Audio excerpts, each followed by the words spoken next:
میری ساس آئی ہیں، انہوں نے میرے منہ پہ تھپڑ مارا. کہتی میں تو سکتے میں آ گئی کہ مجھے کبھی کسی نے ہاتھ نہیں لگایا تھا، اور میری ساس مجھے کہتی ہے کہ تو راضیہ کا گھر اجاڑنا چاہتی ہے، اس کے میاں پہ ڈورے ڈال رہی ہے.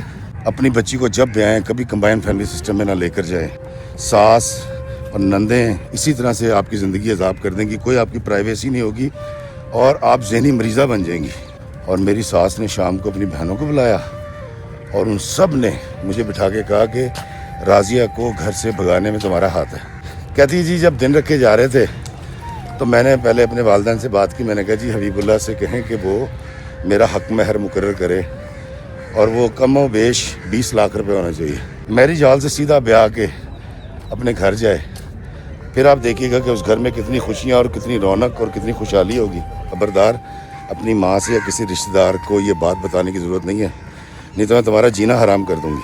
کمبائن فیملی سسٹم اس خطے میں، جس کو ہندوستان اور پاکستان اور بنگلہ دیش کہتے ہیں، کیسے شروع ہوا یہ میں آپ کو اگلی ویڈیو میں بتاؤں گا. کہتی وہ تو بڑے غصے میں آئی ہیں اور جا کے گئی ہیں، انہوں نے دروازہ پیٹا، اس کو باہر نکالا، اس کے بال نوچے، اس کو مارنا شروع کر دی. یہ روپ ان کا پہلی دفعہ دیکھا تھا جس طرح سے وہ مار رہی تھی، مطلب ان کا بس نہیں چل رہا تھا، وہ اس کا گلا گھونٹ دیتی. اور انہوں نے ایک 20 لاکھ روپے کا چیک لکھ کر میرے آگے رکھا. انہوں نے کہا یہ تمہارا حق مہر ہے. کمبائن فیملی سسٹم جو ہے یہ بہت اچھی چیز ہے کہ کمبائن فیملی سسٹم جو ہے اس نے ہماری سوسائٹی میں ماں کو یا بیوی کو تباہ برباد کر کے رکھ دیا ہے. یہ استحصال کا ایک بہترین طریقہ ہے. السلام علیکم میرے عزیزو قارب. میرے عزیزو میں ہوں قارب بھی پیارے پاکستان کے سٹی آف لو لاہور سے. دوستو آج کی جو کہانی ہے سارا کی کہانی ہے، اور سارا اسلام آباد میں پیدا ہوئی. سارا کے والد صاحب 18ویں اسکیل کے افسر تھے اور سارا کی جو والدہ ہیں وہ ایک اسکول ٹیچر تھیں، اور سارا اپنے والدین کی اکلوتی بیٹی تھی. بڑے ناز نخروں سے پالا گیا اور سارا پڑھتے پڑھتے بی فارمیسی کر گئی. اب بی فارمیسی کا رزلٹ آنے والا تھا تو اس کے لیے ایک رشتہ آتا ہے جو کہ اس کی خالہ لے کر آئی تھی، اور پتہ یہ چلا کہ پنڈی میں لڑکے کی اسپیئر پارٹس کی بڑی اعلیٰ دکان ہے. اور دراصل لڑکے کے والد کا کام تھا، وہ اچانک ان کی ڈیتھ ہو گئی، تو یہ بچہ ماسٹرز کرنے کے بعد اب اس کاروبار کو چلا رہا تھا اور بڑی خوش اسلوبی سے چلا رہا تھا. لڑکا دیکھا، لڑکا بہت پسند آیا، ویل مینرڈ، اور سارا کو اجازت دی گئی کہ وہ لڑکے سے بات کر سکتی ہے. سارا نے بات کی. لڑکے کا نام حبیب اللہ تھا. سارا کہتی ہے کہ حبیب اللہ کی عادت بہت اچھی لگی، مجھے بہت کم موقع ملا اس سے گفتگو کا، لیکن جتنا موقع ملا مجھے لگا کہ یہی ہے وہ شخص میرے سپنوں کا راجا جس سے میں شادی کرنا چاہتی ہوں. کہتی میں کالج میں کچھ ایسے سرکل میں رہی جہاں میرا یہ خیال تھا کہ ہمارے معاشرے میں عورتوں کے ساتھ بہت برا سلوک کیا جاتا ہے، اور میں شادی کے بعد ایسے کسی ظلم کا شکار نہیں ہوں گی، اور میں یہ روش بدلوں گی کہ یہ جو ساس بہو کا جھگڑا ہے اس کو ختم کرنے کے لیے سب سے پہلا سٹیپ میں یہ لوں گی کہ میں اپنے رائٹس نہیں چھوڑوں گی، لیکن اپنی ساس، اپنی نندوں اور ان تمام کے رائٹس وائلیٹ نہیں کروں گی. کہتی ہے ایٹ دا سیم ٹائم میرے ذہن میں ہمیشہ یہ رہا کہ کمبائن فیملی سسٹم جو ہے یہ بہت اچھی چیز ہے.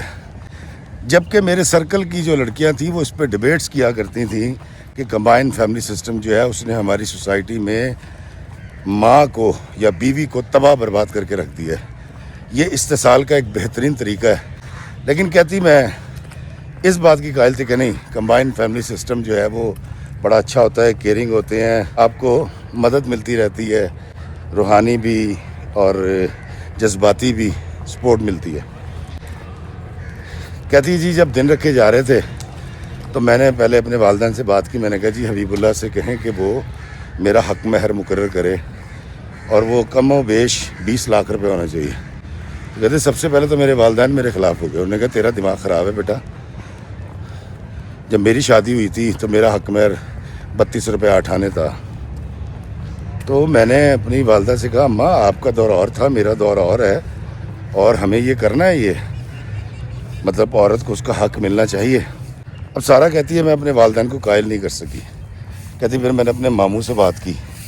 میرے ماموں بڑے اچھے اور ایک سیکٹری لیول کے بندے, انہوں نے میری بات سنی. انہوں نے کہا کہ یہ ٹھیک کہہ رہی ہے, تو میں بات کرتا ہوں.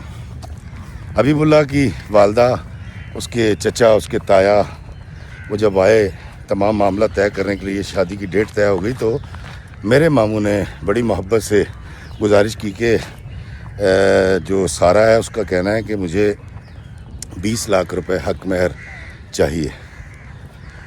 دوستو, سارا کہتی ہے کہ میری ساس کا پارا ہائی ہو گیا. ان کے منہ میں جو ہے انہوں نے بولنا شروع کر دیا. انہوں نے کہا جی حق مہر جو ہے وہ تو لڑکے کی حیثیت کے مطابق ہوتا ہے. تو میرے ماموں نے کہا جی ہم اس کا کاروبار دیکھ کر آئے ہیں, 20 لاکھ تو کچھ بھی نہیں ہے. جتنا اچھا اور اعلیٰ درجے کا حبیب اللہ کا کام ہے اسپیئر پارٹس کا, تو یہ اللہ کا حکم ہے. تو میرے خیال اس میں انہوں نے کہا نہیں جی نہیں, ہم نے یہاں شادی ہی نہیں کرنی. اس کی والدہ اٹھیں اور بڑبڑاتی ہوئیں اور برا بھلا کہتی ہوئی چلی گئیں. کہتی میں سن رہی تھی اور چھپ کے دیکھ بھی رہی تھی. میں بڑی حیران ہوئی کہ میں نے ایسی کون سی بات کر دی. اب جیسی وہ گئے ہیں میرے والدین جو ہے وہ انہوں نے میری کرنی شروع کر دی کہ دیکھا تمہیں کہا بھی تھا نا, اچھی بھلی بات کو بگاڑ کے رکھ دیا. شادی ہو رہی ہے, ایک اچھا گھر مل رہا ہے, لڑکا اچھا ہے, فیملی اچھی ہے, تم نے حق مہر کی بات ضرور کرنی تھی. سارا کہتی میں نے کہا اماں میرا حق ہے, میرے اللہ اور رسول اللہ صلی اللہ علیہ وآلہ وسلم کا فرمان ہے. تو انہوں نے کہا نہیں تمہاری مہربانی, اب کوئی ایسی بات نہیں کرنا. اور وہ میرے ماموں کے خلاف ہو گئی. اب میری ممانی تھوڑی سمجھدار خاتون تھی, انہوں نے میرے ماموں کو لیا, میری ساس کے پاس گئیں, ان کو سمجھایا, ان سے معافی مانگی, اور باقاعدہ طور پہ میری ساس نے ان سے کہا کہ اب آپ آئندہ شادی کے کسی معاملے میں اور شادی کے بعد بھی ہمارے گھر میں دخل اندازی نہیں کریں گے. اور میرے ماموں نے کہا ہاں ٹھیک ہے. تب وہ دوبارہ آئے, رشتہ جڑ گیا. انہوں نے کہا جی کہ حق مہر 5,000 روپے ہوگا, اور مجھے بیاہ دیا گیا. کہتی بارات کا کھانا, مہندی کا خرچہ, جہیز, یہ ساری چیزیں میرے ماں باپ نے جو دی ہیں وہ تو سب دیتے ہیں, میرے ماں باپ نے بھی دی ہیں. لیکن میں جب بیاہ کے گئی ہوں اس گھر میں اور میں جا کے بیٹھی ہوں, تو سب سے پہلے حبیب اللہ کی بہنیں اور حبیب اللہ کی خالہ, ان کی والدہ, ان کی چچی, یہ سارے آ کر بیٹھ گئیں. اور حبیب اللہ کی والدہ جو ہیں وہ شروع ہوئی ہیں. زرینہ نام تھا ان کا. تو کہتی زرینہ آنٹی کہتی ہیں کہ تمہارے گھر والوں نے بڑی زیادتی کی, خاص طور پہ تمہارے ماموں نے, اور وہ ایک اچھا آدمی نہیں ہے. اس نے اس رشتے کو خراب کرنے کی کوشش کی, اور جو ان کے منہ میں آیا وہ کہتی چلی گئی. تو میں خاموشی سے سن رہی تھی. تو میری خالہ ساس نے مجھے کہا کہ سارا تم کیا کہتی ہو, تم بول کیوں نہیں رہی؟ تو میں نے کہا جی آپ لوگ ٹھیک کہہ رہے ہیں. تو اس نے کہا نہیں تمہاری کیا رائے ہے حق مہر کے بارے میں؟ تو سارا کہتی میں نے ان کو بتایا کہ میرے ماموں نے خود سے ڈیمانڈ نہیں کی تھی, میں نے ہی کہا تھا کہ 20 لاکھ روپے حق مہر ہونا چاہیے. کہتی میری ساس آگ بگولا ہو گئی. میری جو بڑی نند تھی اس نے اتنی بدتمیزی کی ہے میرے ساتھ. پہلے دن اس طرح کی گفتگو بدتمیزی ہی شمار ہوگی کہ بھابھی are you in your senses, آپ سوچیں کیا کہہ رہی ہیں, کس کا 20 لاکھ روپے حق مہر ہوتا ہے, کبھی سنا ہے آپ نے؟ میں نے عافیہ سمجھی, خاموشی میں چپ ہو گئی. ہم نے کہا نہیں سوری جی آپ بالکل ٹھیک کہہ رہے ہیں آپ. کہتے 3 بجے میں کمرے میں گئی ہوں, میرے ہسبینڈ آئے ہیں. حبیب اللہ نے آ کر مجھے کہا کہ سارا یہ ساری گفتگو میں سن رہا تھا اور میں اپنے گھر والوں کو بڑی اچھی طرح جانتا ہوں. میں اس لیے نہیں بولا کہ پہلا دن ہے, پھڈا ہو جانا تھا. تو تم جو کہہ رہی تھی بالکل ٹھیک کہہ رہی تھی. اور انہوں نے ایک 20 لاکھ روپے کا چیک لکھ کر میرے آگے رکھا. انہوں نے کہا یہ تمہارا حق مہر ہے اور جب چاہو اس کو کیش کروا لو. کہتی میں بڑی حیران ہوئی کہ یہ وہی شخص ہے. میری چوائس ٹھیک تھی. تو مجھے لگا کہ اتنا اچھا شوہر ہو نا تو میں بہت ساری چیزوں سے لڑ بھی لوں گی, ٹھیک بھی کر لوں گی اور مقابلہ بھی کر لوں گی. کہتی ولیمہ گزرا, ولیمے سے تیسرے دن کی بات ہے, موڈ بہتر ہو چکے ہیں سب کے.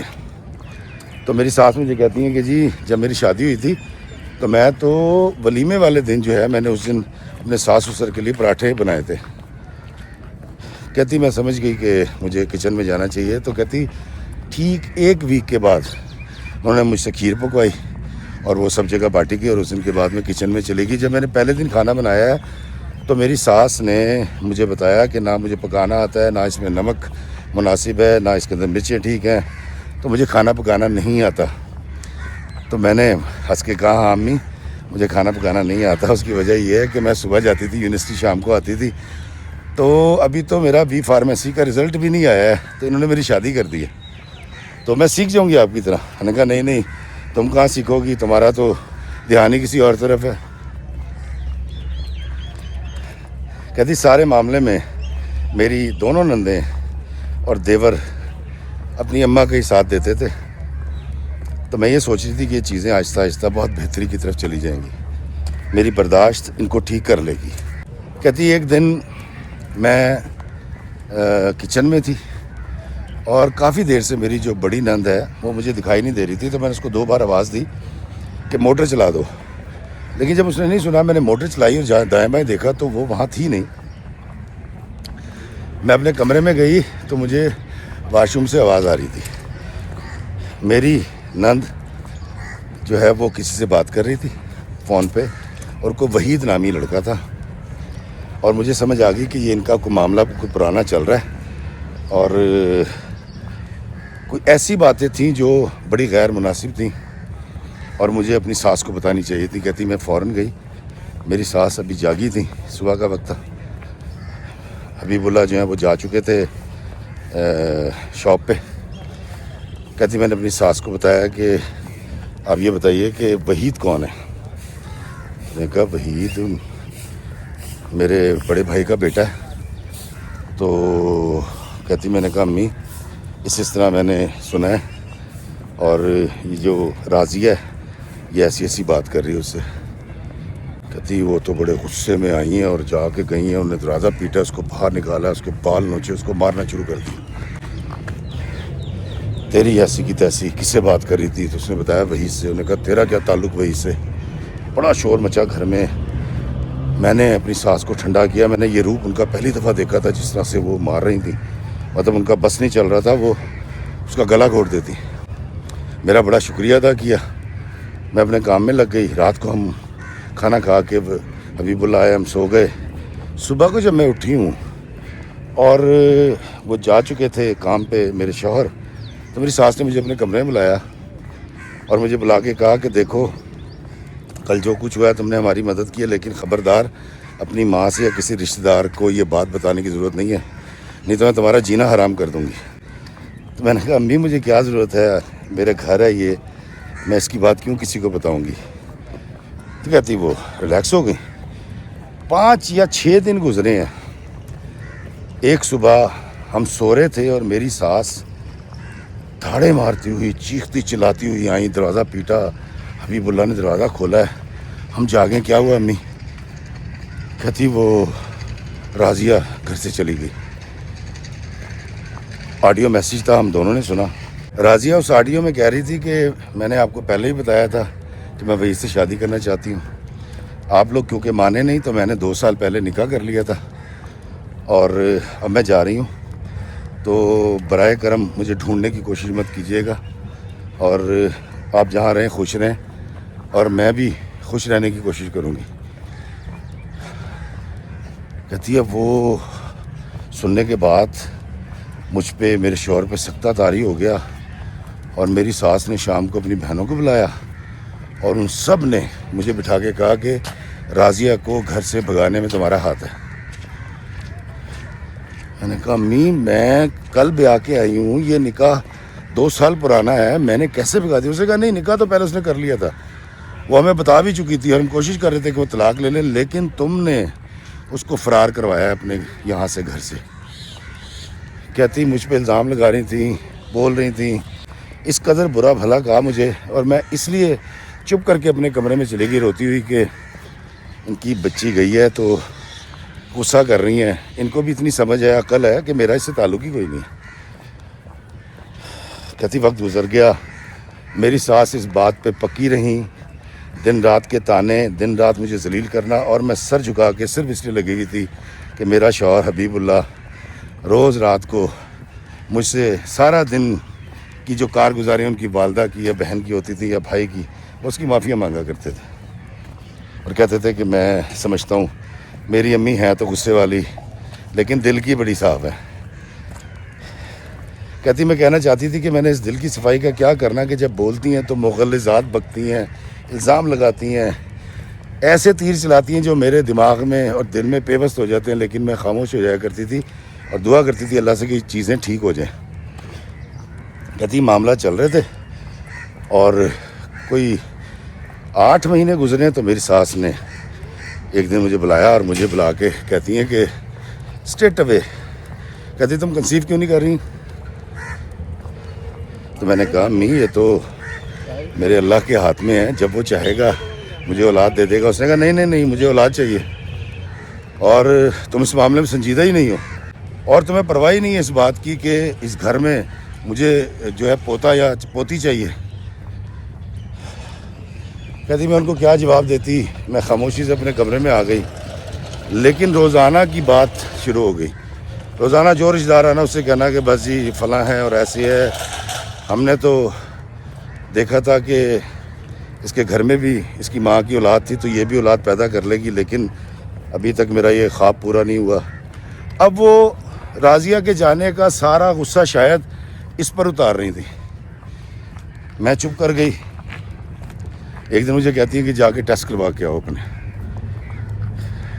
حبیب اللہ نے کہا ٹھیک ہے اماں میں اپنی بیگم کے ٹیسٹ کرواتا ہوں۔ وہ مجھے لے گئے، ہم نے جا کے ٹیسٹ کروائے، حبیب اللہ نے اپنے بھی کروائے، دونوں اوکے آئے۔ ڈاکٹر نے کہا اللہ خیر کرے گا، کسی وقت بھی آپ کنسیو کر سکتی ہیں اور ابھی سال تو ہوا نہیں شادی کو، ویٹ کیجئے۔ واپس آئے، واپس آ کے ساس کو دکھائی رپورٹیں، تو ساس نے دیکھی اور دیکھ کے کہتی ہیں کہ یہ کیونکہ اس کا میڈیکل سے تعلق ہے، اس نے بی فارمیسی پڑھی ہوئی ہے، اس نے اپنی کسی واقف لیبارٹری والے سے پازیٹیو رپورٹ بنوا لی ہے۔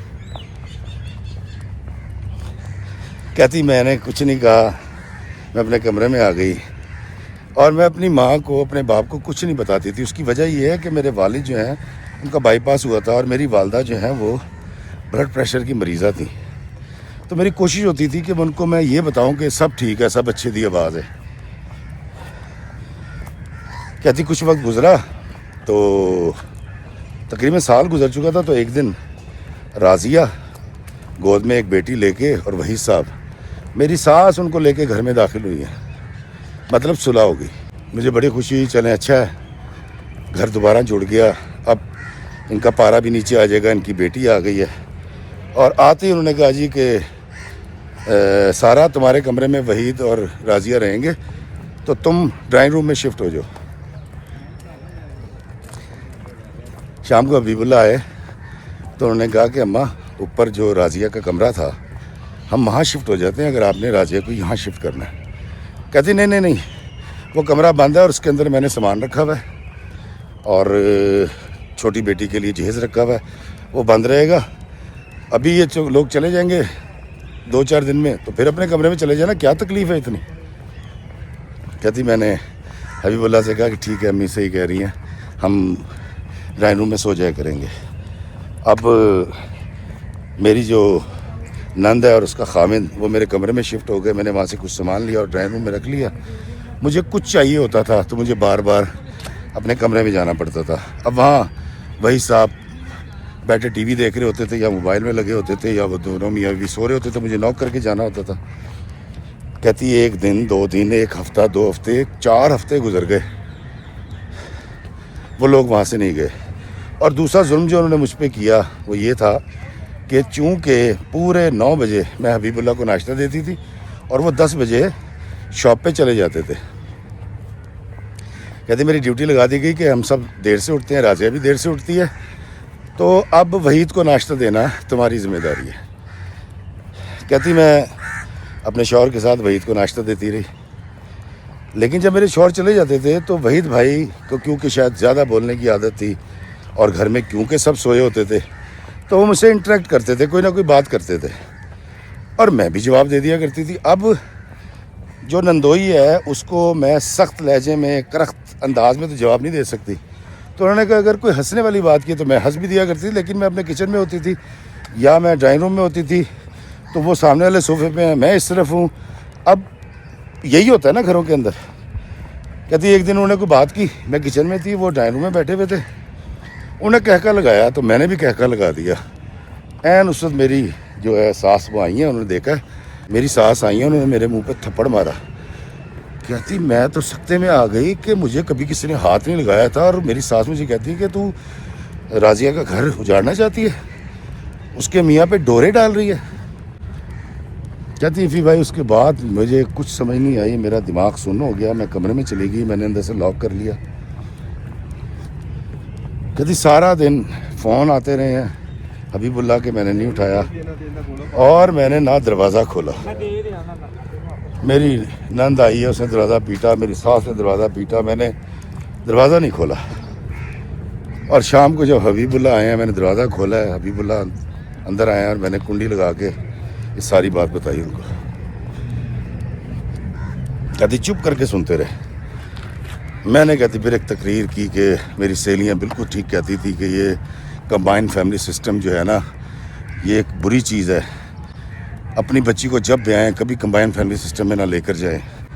اور ساس اور نندیں اسی طرح سے آپ کی زندگی عذاب کر دیں گی, کوئی آپ کی پرائیویسی نہیں ہوگی اور آپ ذہنی مریضہ بن جائیں گی. کہتی حبیب چپ کر کے سنتے رہے.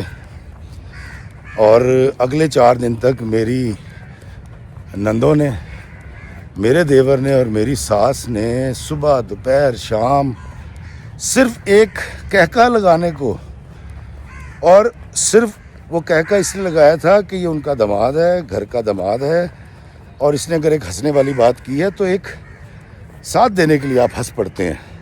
جبکہ وہ ڈرائنگ روم میں بیٹھا ہوا ہے, میں کچن کے اندر برتن دھو رہی ہوں. عذاب بنا دیا جی. اور کہتی 4 دن کے بعد میرے ہسبینڈ آئے ہیں, ٹرک لے کر آئے, سارا سامان انہوں نے لوڈ کروایا. میری ساس پوچھتی رہی کیا کر رہا ہے, اس نے کہا اماں آپ پیچھے ہو جائیں. کہتی سارا سامان لوڈ کیا ہے, مجھے بٹھایا, ایک گھر میں لے کر گئے ہیں, اور 5 ایک مرلے کا وہ گھر. کہتی یہ میں نے کرائے پہ لے لیا اور اب ہم یہاں رہیں گے. کہتی آپ یقین کریں فی بھائی, میں اس گھر میں جا کے مجھے ایسا لگا میں جنت میں آ گئی ہوں, میں دنیا میں آ گئی ہوں, اور میں پرسکون ہو گئی. کہتی 3 مہینے گزرے ہیں, 3 مہینے میں ہماری محبت, ہمارا پیار اس قدر بڑھ گیا. ہم گھوم رہے ہیں, ہم کھا رہے ہیں, ہم پی رہے ہیں. میں نے پھر 3 مہینے کے بعد حبیب اللہ سے کہا کہ آپ امی کی طرف گئے, تو انہوں نے کہا نہیں میں اب ان لوگوں سے نہیں ملوں گا. انہوں نے میری بیوی کے کریکٹر پہ الزام لگایا, میری اماں نے. کہتی میں نے کہا نہیں حبیب آپ غلط کریں گے, ہمیں آپ کی اماں سے ملنا ہے, اور ان کو ہمیں شرمندہ بھی نہیں کرنا, اور ہمیں ان کو احساس بھی نہیں دلانا کہ انہوں نے کیا کیا تھا. آئیں چلیں.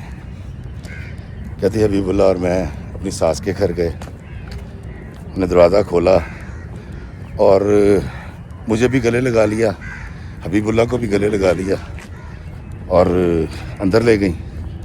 کہتی راضیہ وہیں رہ رہی تھی, اس کا شوہر بھی وہیں تھا, اور یہ سارے اس طرح پولائٹ ہو گئے, اس قدر محبت سے بات انہوں نے کی. پھر میں نے ان کو دعوت دی, ہفتے کی رات کو وہ آئے, میں نے ان کا کھانا کیا, بڑا ہنسی ٹھٹا رہا, واپس چلے گئے. کہتی میں حیران ہوں کہ یہ سارا معاملہ میری ساس کو بھی سمجھ آ چکا ہے, کیونکہ میں حبیب اللہ سے کہہ کر ہمیشہ ان کا جو ماہانہ ہے سارا خرچہ جتنے ان کے معاملات ہیں وہ حبیب اللہ کرتے ہیں. اور انہوں نے اب ایک آیا بھی لگوا دی ہے جو 24 گھنٹے وہاں رہتی ہے اپنے بچوں کے ساتھ, اور وہ میری ساس کی خدمت بھی کرتی ہے.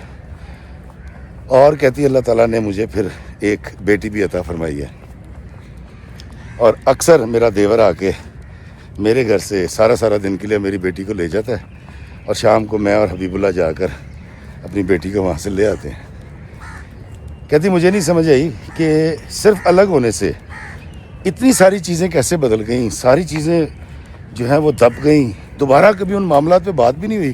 اور میری ساس نے یہ بھی نہیں کہا کہ جی میرے پتر کو توڑ کے لے گئی, کہتی میں بڑی حیران ہوں، میری کوئی دعا قبول ہوئی تھی، کیونکہ جب بھی میری ساس مجھ پہ ظلم کرتی تھی تو میں مصلی بچھا کے اللہ کے حضور سجدہ ریز ہوتی تھی اور رو رو کے کہتی تھی کہ یا اللہ میرے لیے آسانی پیدا کر دے، میری ساس کے دل کو نرم کر دے، تو شاید کوئی دعا قبول ہوئی تھی۔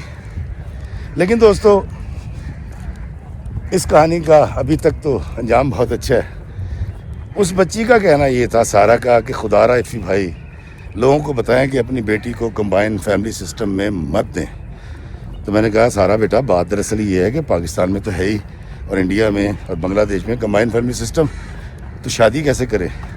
تو سارا کا کہنا تھا کہ جو لڑکا شادی کرنے جا رہا ہے وہ اپنا کرائے پہ گھر لے، میرج ہال سے سیدھا بیاہ کے اپنے گھر جائے، پھر آپ دیکھیے گا کہ اس گھر میں کتنی خوشیاں اور کتنی رونق اور کتنی خوشحالی ہوگی۔ تو میں نے کہا بیٹا، ہر شخص کی بساط اور استطاعت نہیں ہے کہ وہ الگ گھر لے اور بیوی کو وہاں رکھے۔ تو سارا کا کہنا تھا کہ پھر آپ مہربانی فرمائیے، نکاح مت کیجئے، آپ روزے رکھیے، کیونکہ اگر آپ اپنی بیوی کا خرچہ نہیں اٹھا سکتے، اس کو الگ گھر میں نہیں رکھ سکتے، اس کی کفالت اور اپنے والدین کی الگ سے کفالت نہیں کر سکتے، تو آپ پھر روزے رکھیں، آپ کو شادی نہیں کرنی چاہیے۔ اور دوستو، کسی حد تک مجھے بھی اس کی یہ والی بات بہت اچھی لگی کہ افتخار افی، اگر تم اپنی بیوی کا یا ہونے والے بچوں کا خرچہ نہیں اٹھا سکتے تو ویرا پھر شادی کرنے دی لوڑ نہیں کہ پھر روزے رکھ۔ اور اگر کسی کی بیٹی کو، ناز و پلی کو اپنے گھر لانا چاہتے ہیں تو خدا را اپنی انکم بڑھائیے، زیادہ محنت کیجئے، اور جب اب اس نیت سے کہ میں اپنی بیگم اور اپنے والدین کی خدمت کر سکوں اور محنت کریں گے تو اللہ تعالیٰ یقیناً برکت عطا فرمائے گا۔ دوستو، کمبائن فیملی سسٹم اس خطے میں، جس کو ہندوستان اور پاکستان اور بنگلہ دیش کہتے ہیں، کیسے شروع ہوا، یہ میں آپ کو اگلی ویڈیو میں بتاؤں گا، اور اس کے فائدے کیا ہیں اور اس کے نقصانات کیا ہیں۔ اللہ تعالیٰ ہمیں اس انسٹیٹیوشن کو، جس کو عرف عام میں میاں بیوی کا ادارہ کہتے ہیں، محفوظ رکھنے کی، چلانے کی، عزت اور توقیر کرنے کی توفیق عطا فرمائے۔ اللہ ہمیں آسانیاں عطا فرمائے اور آسانیاں تقسیم کرنے کا شرف عطا فرمائے، آمین۔ السلام علیکم ورحمۃ اللہ وبرکاتہ۔